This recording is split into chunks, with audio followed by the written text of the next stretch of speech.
Google wants you to stop using the term FOMO instead of complaining about your fear of missing out. The search engine giant would like you to celebrate JOMO, the joy of missing out, and it hopes a bunch of new features geared at preventing you from feeling addicted to your devices will help. It's all part of an initiative that Google unveiled at this week's Google I/O developer conference called Digital Wellbeing, intended to free Android users from the tether of their smartphones. The strategy includes features that allow users to do things like track the time they spend on social media, block distracting notifications, and make their screens less vibrant around bedtime. But it's a big question whether the strategy will actually do any good. The features don't have much basis in science. Dashboard tells you how often you check your phone. One of the primary new features in the Digital Wellbeing Initiative is called Dashboard. Dashboard shows you how frequently you check your phone or tablet, how much time you spend overall on your devices, and even how much time you spend within individual apps such as Facebook,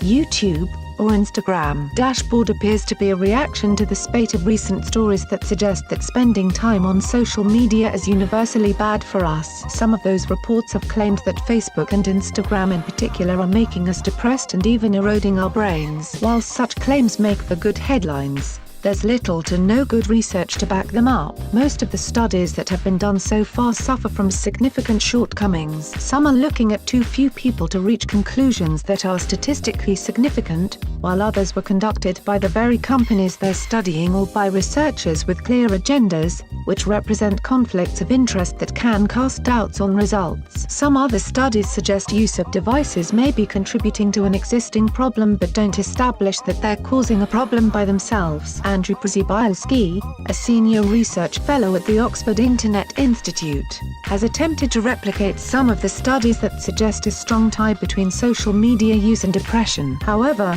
when he used larger sets of people in well-controlled environments, he failed to duplicate their results. Instead, he found either no link or one that was so small, he found it laughable. It is literally the lowest quality of evidence that you could give that people wouldn't laugh you out of the room, Przybylski told Business Insider in March. Last year, Przybylski co-authored a study published in the journal Psychological Science in which he examined the effect of screen time on a sample of more than 120,000 British teens who used their devices for social media, streaming, and playing games. The data suggested a shocking conclusion: screen time isn't harmful for the vast majority of teens. In fact, it's sometimes helpful, especially when teens are using it for 2 to 4 hours per day. Overall, the evidence indicated that moderate use of digital technology is not intrinsically harmful and may be advantageous, Przybylski wrote in the paper. For Dashboard to actually be beneficial, Google or someone else would first need to demonstrate that there's some type of relationship between our overall well-being and how we're using our devices and apps. Simply showing which apps we're using and for how long likely isn't going to do us a lot of good on its own. Placing your phone face down will quiet notifications. Another big digital well-being feature offers an easy way to block notifications.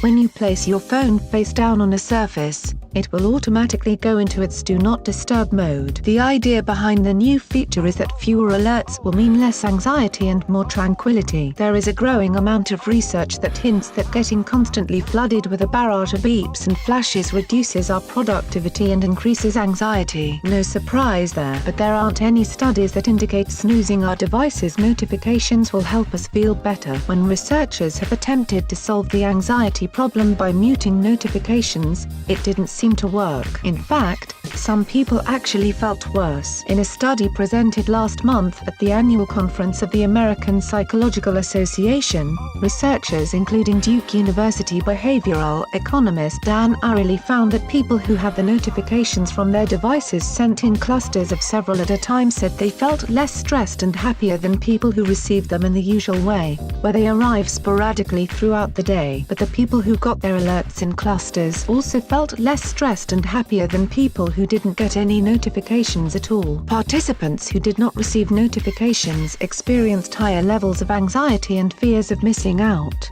the researchers wrote. These findings highlight mental costs inherent in today's notification systems, or of abandoning them. Google designed its other big digital well-being feature to be used at bedtime. Wind down drains the color from your Android device's screen, so that it displays everything as a shade of grey. The rationale behind the feature is similar to that behind Apple's Night Shift feature, which changes an iPhone's color scheme from one tinged with bright blue light to one imbued with orange light. Night Shift is actually based on some scientific research. Blue light, which is also given off by the sun, is nearly the brightest light in the visible spectrum. In humans, blue light depresses the production of melatonin, a key hormone our brains use to tell our bodies to start preparing for sleep. That's something you don't want to be doing at night, especially as you're heading to bed. Unlike Night Shift, though, Wind Down doesn't have much research behind it. No one has really scientifically studied how removing color from a display affects users' attention, productivity, sleep, or mood. All we have are anecdotal reports from a couple of users who've willingly experimented on themselves with the feature and claimed it helped them. So feel free to try to find joy in missing out, but don't rely on a host of new Google apps to do it. Share this video with your friends and family. Like and share this video on Facebook and Twitter if you agree. Don't forget to support this channel by clicking on the donation link down below and subscribing so you never miss any of our trending reports. What do you think about this video? Scroll down to comment below. Now if you are seeking the latest trends in fashion, and electronics and gifts and more at the best prices, please feel free to visit www.atthismall.com. Once again, that is www.atthismall.com. If you are seeking the best in facial and clear skin regimens and products for women and men, including an opportunity to earn residual income, please visit our partner at www.jdro.my, r&f.com. All links are in the description box below.